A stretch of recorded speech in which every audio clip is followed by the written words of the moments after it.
என்னை கொன்னே போட்டாலும் உங்களுக்கு கிட்னி கொடுக்கணும்னு தான் நினச்சிக்கிட்டு இருந்தேன். சாவறதை பற்றி எனக்கு கவலையே இல்லை. நான் போயிட்டேன்னா என் மகனையும் மகளையும் நீங்கள் பார்த்துப்பீங்கன்னு தெரியும். ஆனால் அநியாயமா மகளை கொண்டுட்டாங்களே. நான் ஆப்ரேஷனுக்கு ஒத்துக்கிட்டா என் மகனையும் கொண்டு விடுவாங்களேன்னு பயமாக இருக்குங்க ஐயா. அதனால தாங்க ஐயா நான் ஆப்ரேஷன் வேண்டான்னு முடிவு பண்ணிட்டேன். என்னை மன்னிச்சிருங்க ஐயா. மாணிக்கம், நீ எடுத்த முடிவு ரொம்ப சரியானது தான். அதில் எந்த தப்பும் இல்லை. உன் இடத்துல யார் இருந்தாலும், ஏன் நானே இருந்திருந்தாலும் இந்த முடிவை தான் எடுத்திருப்பேன். உன் பையனை நல்லபடியாக படிக்க வச்சு வளர்த்து ஆளாக்கு. இனிமே அவன் வாழ்க்கை தான் உனக்கு முக்கியம். மற்றதெல்லாம் நாங்கள் பார்த்துக்குறோம். ஆமாம் மாணிக்கம், நீங்களும் உங்கள் பையனும் நல்லா இருக்கணும். அதுதான் எங்களுக்கு வேணும். ஐயா, என் மனசே கேட்கல. என்னை நம்பினவங்கள கைவிட்டமேன்னு தோணுச்சு. அதனால தான் நேரில் பார்த்து மன்னிப்பு கேட்டுட்டு போகலாமேன்னு வந்தேன். இங்கே பாரு மாணிக்கம், இது உன் வீடு. நீ எப்போ வேணாலும் இங்கே வரலாம். புரியுதா? உன் மேலே எங்களுக்கு யாருக்கும் எந்த வருத்தமும் இல்லை. ரொம்ப நன்றிங்க ஐயா. சரி, முதல்ல உட்காரு. நீ வா, சாப்பிட ஏதாவது கொண்டு வாமா. வேணாங்க ஐயா, உங்களை நேரில் பார்த்து மன்னிப்பு கேட்கணும்னு தோணுச்சு. மன்னிப்பு கேட்டேன். இனிமேலுக்கு நான் நிம்மதியாக தூங்குவேங்க ஐயா. நான் கிளம்புறேங்க ஐயா. வரேங்கம்மா.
ஸ்னேகா, ஏன் ஒரு மாதிரி இருக்க? உடம்புக்கு ஒன்றும் இல்லையே? அதெல்லாம் ஒன்றும் இல்லை. டயர்டாக இருக்கா? மாசமாக இருக்கும்போது இப்படிலாம் இருக்கும்ல? என்ன ஸ்னேகா ஒன்றும் பேச மாட்டேங்கிற? மனசே சரியில்லை.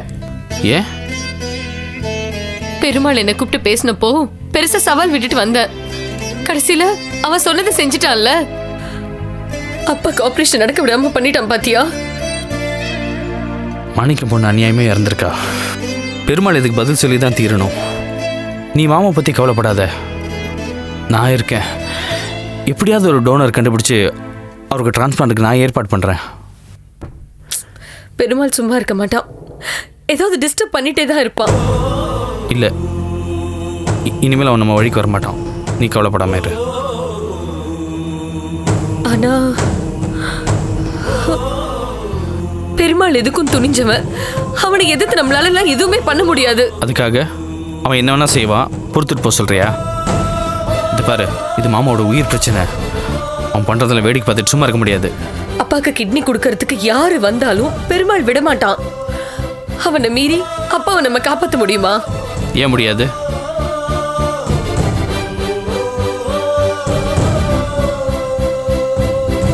போன தடவை கொஞ்சம் கேர்லெஸ்ஸாக இருந்துட்டோம். இனிமேல் டோனர் கிடச்சா வெளியே யாருக்கும் தெரியாமல் சீக்கிரட்டாக ஆப்ரேஷன் பண்ணிடுவோம். எனக்கு நம்பிக்கை இருக்கு ஸ்னேகா. இல்லை, பெருமாள் பெரிய தாதா. அவனுக்கு எல்லா பக்கத்துலேயுமே ஆள் இருக்கு. அவன் கண்ணில் மண்ணை தூவிட்டு அப்பாவுக்கு ஆப்ரேஷன் பண்ண முடியும்னு எனக்கு தோணலை. அப்படின்னா படிஞ்சு போக சொல்கிறியா? சுஷ்மா கல்யாணம் வைக்க சொல்கிறியா? ஐயோ, நான் அப்படி சொல்ல வரல. பெருமாளை மீறி அப்பாவை காப்பாற்றணும்னா அது என்னால் மட்டும்தான் முடியும்னு சொல்கிறேன்.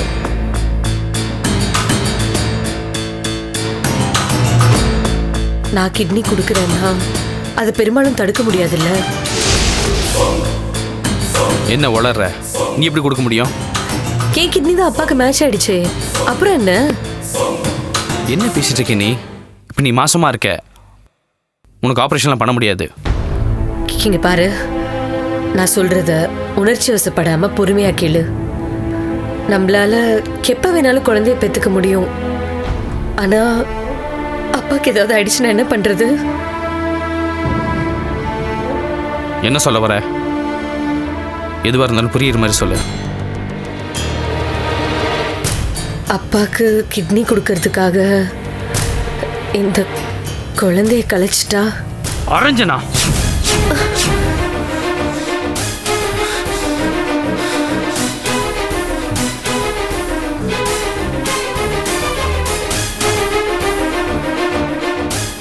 வேணாம் ஸ்னேகா, இந்த மாதிரி பேசுறது இதோட நிறுத்திக்கோ.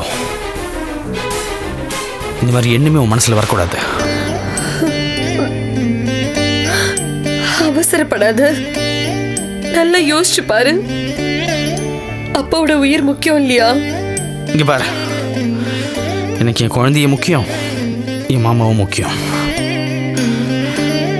யாருக்காவும் யாரையும் இழக்க முடியாது. கண்டிப்பா வேற ஏற்பாடு பண்ண முடியும். எனக்கு அந்த நம்பிக்கை இருக்கு. சாம்பாடு இங்க பாரு, நாளுக்கு நாள் அப்பாவோட நிலைமை இன்னும் மோசமாகிக்கிட்டே போகுது. தினம் தினம் அவர் படுற வேதனை என்னால பார்க்க முடியல. தயவு செஞ்சு புரிஞ்சுக்கோ. நமக்கு வயசு இருக்கு, நம்ம எத்தனை குழந்தை வேணாலும் பெத்துக்கலாம். ஆனா அப்பா திரும்ப கிடைக்க மாட்டாரு. வேணாம் ஸ்னேகா, என்ன டென்ஷன் பண்ணிட்டு இருக்காத. ஒரு உயிரை கொன்னு இன்னொரு உயிரை காப்பாற்றணுங்கிறியா? உன் மனசுல ஈரம் இல்ல? அது நம்ம குழந்தை. ஏன் குழந்தை அழிக்கிற எண்ணம் உன் மனசுல எப்படி வந்துச்சு? இங்க பாரு, உங்க அப்பா மேல இருக்கிற பாசம் உன் கண்ணை மறைச்சிட்டு இருக்கு. 2 உயிரும் முக்கியம்தான். இங்க பாரு, மாமா தாத்தாவை போடுற சந்தோஷத்தில் இருக்காரு. நீ சொல்ற விஷயம் அவருக்கு தெரிஞ்சதுன்னா அடுத்த நிமிஷம் அவருக்கு ஏதாவது ஆயிடும். வீணா மனசு போட்டு குழப்பிக்காத. ப்ரெக்னெண்ட்டாக இருக்கும்போது இந்த மாதிரி நினைப்பெல்லாம் வரக்கூடாது. நீ சொல்றது எனக்கு புரியுது. ஆனா அப்பாக்கு ஒன்னும் ஆயிடக்கூடாது இல்ல? மாமாவுக்கு ஒன்றும் ஆகாது. அவரை நான் பார்த்துக்கிறேன். என்ன நம்பு. நீ என் குழந்தைய மட்டும் நல்லபடியாக பெற்றுக்கூட, அது போதும். தப்பி தவறி கூட இந்த மாதிரி பேசிகிட்டு இருக்காத. என்னால் அதை தாங்கிக்க முடியாது.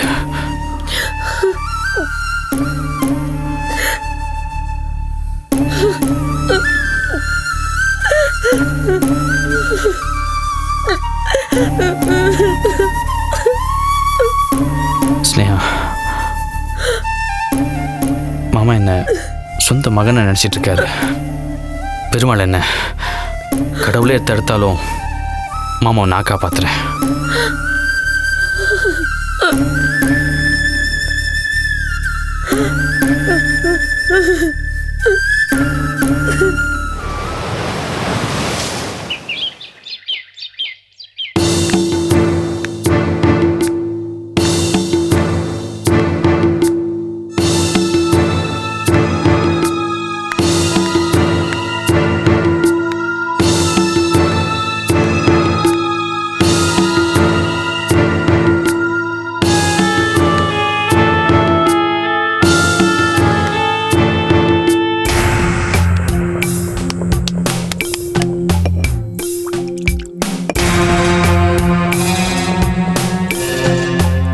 விக்ரமன் சாப்பிட்டானாடா? இல்லைங்கய்யா.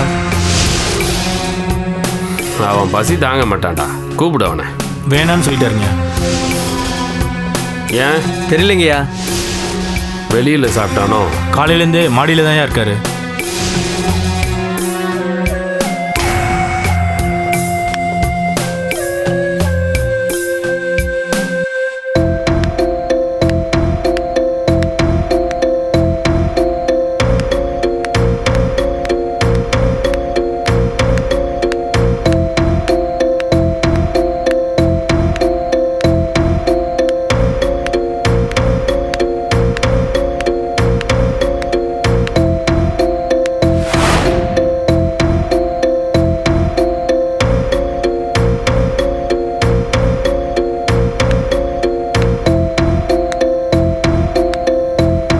சாப்பிடலையா ராஜா? எனக்கு பசிக்கல. ஏன் பசிக்கலன்னா பசிக்கல. அதுதான் ஏன்னு கேட்குறேன். மனசு சரியில்லைப்பா. என்ன ஆஃபீஸில் ஏதாவது பிரச்சனையா? யாருன்னு சொல்லி அவனை தூக்கிடுவோம். அதெல்லாம் ஒன்றும் இல்லைப்பா. அப்புறம் என்ன ராஜா? சுஷ்மா எனக்கு கிடைப்பால மாட்டாளப்பா. சொல்லுங்கப்பா, சுஷ்மா எனக்கு கிடைப்பால மாட்டாளா? ஏண்டா, நீ பெருமாளோட பையன். நீ கேட்டது கிடைக்கும், நினைச்சது நடக்கும். நம்பிக்கையாரு, அந்த சுஷ்மா உனக்கு தான். மகனே, உனக்கு அந்த சந்தேகம் வேணாண்டா. இல்லப்பா, நான் உங்களை நம்ப மாட்டேன். ஏய், நான் உன் அப்பன்டா. நீங்க என்ன ஏமாத்துறீங்க. நானாப்பா? நான் ஏன்ப்பா உன்னை ஏமாத்த போறேன்? உங்க பிசினஸ்ல மத்தவங்களை ஏமாத்தி காரியத்தை சாதிக்கிற மாதிரி என்னையும் ஏமாத்திட்டீங்கப்பா. சீ, மத்தவங்களை நீ ஒன்னா? நீ என் புள்ளையா? காதல், கல்யாணம் இதெல்லாம் சாஃப்டா ஹேண்டில் பண்ண வேண்டிய விஷயம்ப்பா. நீங்க சொதப்பிட்டீங்க. அவசரப்பட்டு ஒரு பொண்ணுடைய சாவுக்கு காரணமாயிட்டீங்கப்பா. சுஷ்மா எப்படிப்பா கல்யாணத்துக்கு சம்மதிப்பா? இதுதான் உன் பிரச்சனையா? சிரிக்காதீங்கப்பா. சுஷ்மாவுடைய மாமாக்கு ஆபரேஷன் நடக்க விடாம நீங்க தான் தடுத்தீங்க. அதை தெரிஞ்ச சுஷ்மாக்கு எப்படிப்பா என் மேல காதல் வரும்? வெறுப்பு தான் வரும். இந்த காதல், கல்யாணம் இதெல்லாம் எனக்கு தெரியாதுடா. அந்த பொண்ணை ஆசைப்படுறேன்னு சொன்னா அவளை கட்டி வைக்க வேண்டியது என் பொறுப்பு. கல்யாணத்துக்கு அப்புறம் அவள் உன்னை லவ் பண்ண வைக்க வேண்டியது உன் கடமை. இல்லப்பா, நீங்க பண்றது சரியில்லப்பா. அடுத்தவன் சொத்தை அபகரிக்கிறதுக்கு நீங்க போற பிளான் சரியா இருக்கலாம். ஆனா என் காதல் விஷயத்துல நீங்க பண்றது எல்லாம் பேக் ஃபயர் ஆயிருமோன்னு பயமா இருக்குப்பா. என்னடா சொல்ற? அடாவடித்தனமா நீங்க சுஷ்மாவை சம்மதிக்க வச்சா கல்யாணம் வேணும்னு நடக்கும். ஆனா கல்யாணத்துக்கு அப்புறம் நான் தான் அவ கூட குடும்பம் நடத்தணும்ப்பா. வற்புறுத்தி சம்மதிக்க வச்சிட்டாங்கிற கோவத்துல அவ என்ன வெறுத்து ஒதுக்கிட்டா எனக்கு பயமா இருக்குப்பா. என்னடா ராஜா நீ இது கூட புரியாது, சின்ன பையனா இருக்க. இந்த வராமான கல்யாணத்துக்கு முன்னாடி நம்ம என்ன வேணா பண்ணலாம். கல்யாணத்துக்கு அப்புறம் நீ அவ புருஷன், அவ உன் பொண்டாட்டி. நீ கட்ட போற தாலி உங்க ரெண்டு பேத்தையும் சந்தோஷமா வச்சுக்கோ. சுஷ்மாவுடைய மாமாக்கு கிட்னி கிடைக்காத மாதிரி பண்ணிட்டீங்கப்பா. இனிமே யாருமே கிட்னி கொடுக்காத மாதிரி பண்ணிட்டீங்க. அவங்க மாமா செத்து போயிட்டா அந்த பழி நம்ம மேலதானப்பா வரும்.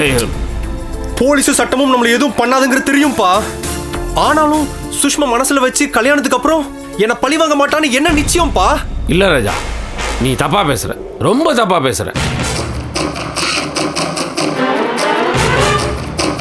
இல்ல ராஜா, நீ தப்பா பேசுற, ரொம்ப தப்பா பேசுற. இந்நேரம் சுஷ்மாவுக்கு நம்ம பேர்ல ஒரு பயம் வந்திருக்கும். அந்த பயத்தை மூலதனமாக்கி கல்யாணத்தை பண்ணிடுவோம். கல்யாணத்துக்கு அப்புறம் அவங்க மாமனுக்கு ஆபரேஷன் நடக்கணும்னா தானே நடந்துட்டு போகுது, நம்ம ஒன்றும் தடுக்க போறது இல்லையா? அப்படியே ஆள் கிடைக்கலன்னா ஆபரேஷனுக்கு நம்மளே ஏற்பாடு பண்ணுவோம். ரெண்டு குடும்பமும் சம்மதி ஆயிடுச்சுன்னா சமாதானம் ஆன மாதிரி தானே. இவ்வளவு நடந்தும் கருணாகரன் நம்ம வலிக்கு வரலையாப்பா? வருவாயா? கண்டிப்பா வருவான். ஏன்னா மாணிக்கம் பொண்ணை நான் அனுப்பிச்சு வச்சிட்டேன், ஸ்னேகாவை மிரட்டி வச்சிருக்கேன். இப்போ யோசிக்க ஆரம்பிச்சிருப்பாங்கல்ல. கருணாகரனுக்கு ஆபரேஷன் நடக்கணும், அவன் சுகமா இருக்கணும்னா சுஷ்மாவை உனக்கு கட்டி வச்சே ஆகணும். அவங்களுக்கு வேற வழியே இல்லை. வேற யாராவது அவர் கிட்னி கொடுத்து காப்பாத்திட்டா? அதுக்கு வாய்ப்பே இல்லை. கருணாகரனுக்கு உதவி செய்ய வர்றவங்களை பெருமாள் போட்டுவான்ற நியூஸு தமிழ்நாடு ஃபுல்லும் எல்லாத்துக்கும் தெரியும். அதை மீறி எவனும் வரமாட்டான். அந்த சுஷ்மாவுக்கும் உனக்கும் கல்யாணம் நிச்சயமா நடக்கும்.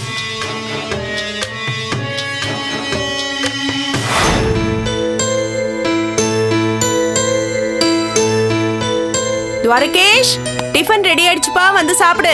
ஆமா, இந்த வர. என்ன ஆஃபீஸ்க்கு கிளம்பியாச்சா? அந்த கிளிப் கொடு. ஐயோ, என்னன்னே தெரியல. இப்பெல்லாம் ரொம்ப லேசியா டயர்டா இருக்கு. காலைல எந்திரிக்கவே முடியல. மாசமா இருக்கும்போது அப்படிதான் இருக்கும். தூக்கம் வந்தா தூங்கு, ஒரு தப்பும் கிடையாது. சரி, நீ டிஃபன் சாப்பிட்டு கிளம்பு. ம், அம்மா ரெடி பண்ணிட்டாங்க, நான் சாப்பிட்டுட்டு தான் போவேன். நீ ரெஸ்ட் எடு. ம்.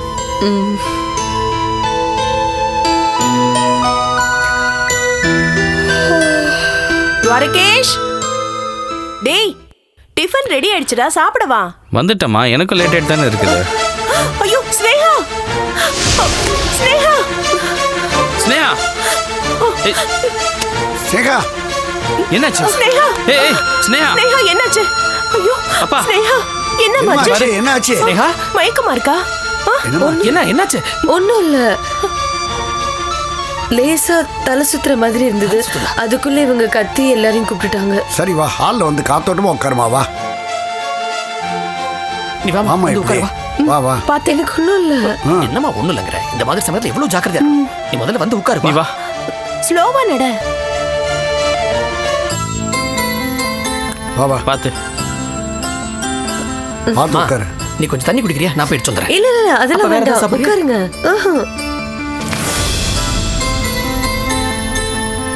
என்னாச்சு சித்தி? பாப்பா வயித்துல வாதிக்குதா? என்ன பண்ணுதுமா சொல்லு. ஒன்றும் இல்லை மாமா, மாசமா இருக்கும்போது வழக்கமா வர்ற தர சுத்தல் தான், மற்றபடி வேற ஒன்றும் இல்லை. நான் நல்லா தான் இருக்கேன் மாமா, நீங்க யாரும் ஒன்றும் பயப்படாதீங்க. இங்க பார் ஸ்னேகா, படுக்கையில இருந்து எழுந்திருக்கும் போது பட்டுன்னு எழுந்திருக்க கூடாது. கொஞ்ச நேரம் உட்கார்ந்து ரிலாக்ஸ் பண்ணிட்டு அப்புறமா தான் எழுந்திருக்கணும். புரிஞ்சுதா? சரியா சார். இதை பாருமா, உமா மாசமா இருந்தபோது அவங்க அப்பா வீட்டில் இருந்துட்டா. அதனால் அவளை எங்களால் கவனிச்சிக்க முடியல. ஆனால் உனக்கு அப்படி இல்லை, நாங்கள் இவ்வளோ பேர் இருக்கோம். உனக்கு என்ன வேணும்னாலும் எங்ககிட்ட கேளு. இனிமே நீ எந்த வேலையும் செய்யக்கூடாது ஸ்னேகா. ஆமா ஸ்னேகா, நீ இனிமே வெயிட் தூக்க கூடாது, படி ஏறக்கூடாது. பாத்ரூம்குள்ள போகும்போதும் வரும்போதும் ரொம்ப கவனமா இருக்கணும். ஒவ்வொரு அடியும் பார்த்து பார்த்து எடுத்து வைக்கணும். இங்க பாரு, உனக்கு நான் உப்பு காரம் அளவா போட்டு உனக்குன்னு நான் தனியா சமைக்கிறேன். நீ அதை மட்டும் சாப்பிடு. வெளியில ஹோட்டல்ல நீ எதுவும் சாப்பிடக்கூடாது. உடம்பு சூடாயிடுச்சுன்னு வச்சுக்கோ, வயித்துல இருக்கிற குழந்தைக்கு கண்ணு பொங்கிடும்னு சொல்லுவாங்க. சித்தி, நம்ம பேசுறதெல்லாம் வயித்துக்குள்ள இருக்க பாப்பா கேக்குமா? கேக்கும்டா, அதுவும் நீ பேசுனேன்னு வச்சுக்கோ, கண்டிப்பா கேக்கும். அப்படியா சித்தி? நைட்டு ஹோம்ஒர்க் முடிச்சிட்டு வந்து பாப்பாக்கு நானே கதை சொல்றேன். நல்லா கேட்டுட்டு வயித்துக்குள்ள படுத்து தூங்கட்டும். சரியா சித்தி? இதை பாருமா, இனிமே இந்த ஆட்டோவில் போகிறது ஸ்கூட்டியில் போகிறது இதெல்லாம் மறந்துடு. டெலிவரி வரைக்கும் கேர்ஃபுல்லாக இருக்கணும். கரெக்டா சொன்னீங்கப்பா. அதுக்கப்புறம் இந்த செல்போன் பேசுறதுலாம் கூட முடிஞ்ச வரைக்கும் குறைச்சிக்கமா. ஏன்னா அந்த செல்போன் ரேடியேஷன் வைத்திருக்கிற குழந்தைக்கு செட் ஆகாதுன்னு சொல்லுவாங்க. நீ வந்து மெலோடியஸ் மியூசிக் எல்லாம் நிறைய கேளுமா. கருவுற்று இருக்கிற தாய் நல்ல மியூசிக் நிறைய கேட்டாங்கன்னா அது குழந்தை வளர்ச்சிக்கு உதவுமா. பேபி பிரெயின் க்ரோத்துக்கு ரொம்ப யூஸ் ஆகுமா. சத்தான ஆகாரமா சாப்பிடணும் ஸ்னேகா. இத்தனை நாள் மாதிரி நாங்க குடுக்கறதெல்லாம் வேணான்னு சொல்லக்கூடாது. இப்போ நீ ஒரு உயிர் இல்ல 2 உயிர். குழந்தைக்கு சேர்த்து நீ சாப்பிடணும். குழந்தை நல்லா ஆரோக்கியமா பிறக்கணும்னா நீ நல்லா சாப்பிடணுமா. இதை பாருமா, துவாரகேஷ் பிறந்த போது நல்ல கொழு கொழுன்னு அழகா இருக்கும். உங்க அத்தையால இவனை தூக்கவே முடியாது. அக்கம் பக்கத்தில் இருக்கவங்களெல்லாம் அழகா கொழு கொழுன்னு இருக்கானு இவனை தூக்கி கொஞ்சிக்கிட்டு இருந்தாங்க. உனக்கு பிறக்க போற குழந்தைய இவனை போல கொழு கொழுன்னு இருக்கணுமா. என்னங்க, உங்களுக்கு ஞாபகம் இருக்கா? ஸ்னேகா பிறக்கும் போதும் இப்படிதான் ஒல்லியாவே இருந்தா. அதெல்லாம் மறக்க முடியுமாம்மா? பிறந்த குழந்தையா ஸ்னேகாவை பார்க்கும்போது கஸ்தூரி முகத்தில் அப்படி ஒரு சந்தோஷம். முதல் குழந்தை பொண்ணா பிறந்ததுனால மாப்பிள்ளைக்கு என்ன ஒரு சந்தோஷம் தெரியுமா? அதுவும் இவ வெள்ளிக்கிழமை பிறந்தவ, அதிர்ஷ்டக்காரி. ஸ்னேகா, சமயபுரம் மாரியம்மனுக்கு நான் வேண்டிட்டு இருக்கேன். உனக்கு நல்லபடியா பிரசவம் நடந்தா அம்மனுக்கு காப்பு சாத்துறதா நான் வேண்டியிருக்கேன். இது பாருமா, உனக்கு சுகப்பிரசவம் ஆச்சுன்னா திருக்கருகாவூர் கர்ப்பரக்ஷாம்பிகா கோயிலுக்கு பாத யாத்திரையா வரேன்னு பிரார்த்தனை பண்ணிக்கிட்டு இருக்கேன். அதுக்கு என்னங்க, நானும் வரேன். போயிட்டு வந்துட்டா போச்சு. நானும் தாயுமானவர் சாமிக்கு பழக்கொல்லை சாத்துறதா வேண்டியிருக்கேன். என்னம்மா இது ஒரே வேண்டுதலா இருக்கு? பிரசவம் முடிச்சிட்டு கோயிலுக்கு போயிட்டு வரவே சரியா இருக்கும் போல இருக்கு. டேய், என் மருமகளுக்கு நல்லபடியா பிரசவம் நடக்கணும்னு வாரம் வாரம் சனிக்கிழமை பெருமாளுக்கு நான் விரதம் இருக்கேன். நான் போன வாரமே ஆரம்பிச்சிட்டேன். ஆமா ஸ்னேகா, நீ வந்து நைட்டு முழுக்க கண் முழிச்சு டிவி பார்த்துட்டு இருக்கிறதுலாம் இன்னும் வேண்டாம். இனிமே நீ முடிஞ்ச அளவுக்கு சீக்கிரமாவே தூங்குறதுக்கு பாரு. இப்பெல்லாம் டிவி பார்க்கறது இல்லைண்ணே, படுத்தோன்னு தூங்கிடுறான். ஷாமலா, வளவளன்னு பேசிட்டு இருக்காத. போ, முதல்ல பாலை சூடு பண்ணிட்டு வந்து இவனுக்கு கொடு. மாமா, நான் இன்னும் பிரஷ் பண்ணல, நான் போய் பிரஷ் பண்ணிட்டு வந்துடுறேன். இரு, டேய் போடா, போய் பேஸ்ட் பிரஷ் எடுத்துட்டு வா. ஐயோ விடுங்க, நானே போறேன். நீ இரு, நான் போறேன். போடா, சும்மா தானே இருக்க. போ மாமா விடுங்க. இல்லம்மா, நீ மயக்கமா வேற இருக்குதுங்கற. அவன் கூட்டு போடா. நீ போய் பல் தேய்ச்சிட்டு வா, நான் டிஃபன் எடுத்து வைக்கிறேன். சரியா? போ, பாத்து.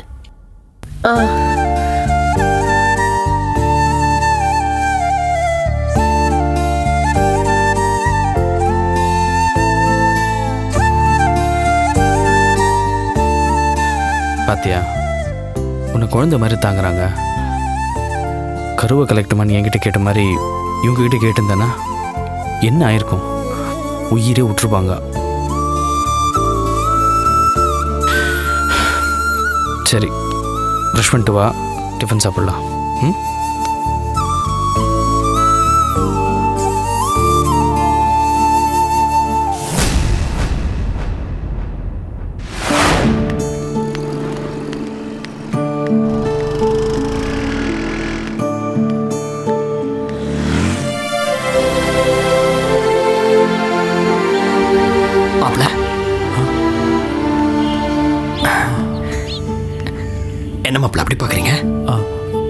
ஒன்றும் இல்லை மச்சான்.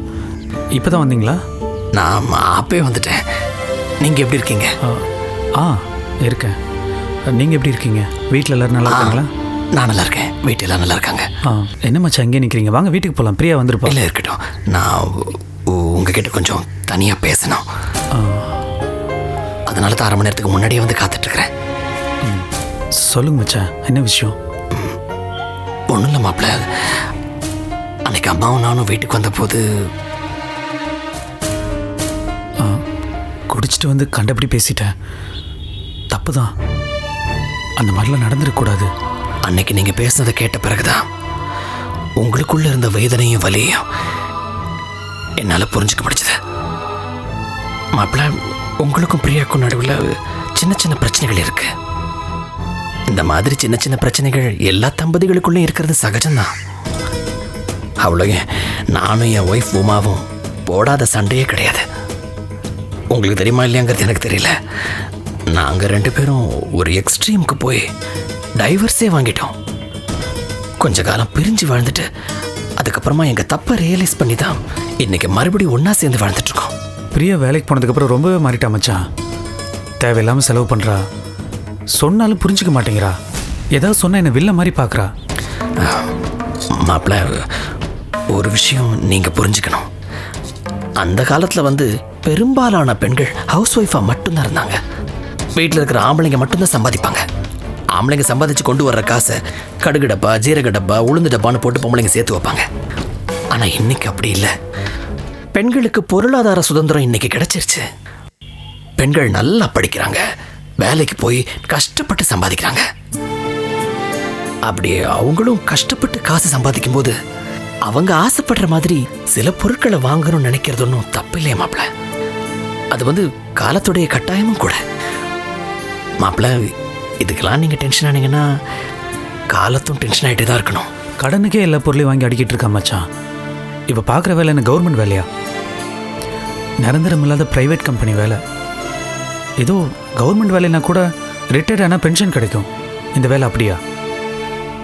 ஏதோ சிக்கனமாக இருந்து 4 காசு சேர்த்து வைன்னு சொல்கிறேன். அதை புரிஞ்சுக்காம பேசுகிறா. மாப்பிள்ள, இதை நீங்கள் அவகிட்ட பக்குவமாக எடுத்து சொல்லுங்கன்னு தான் நான் சொல்கிறேன்.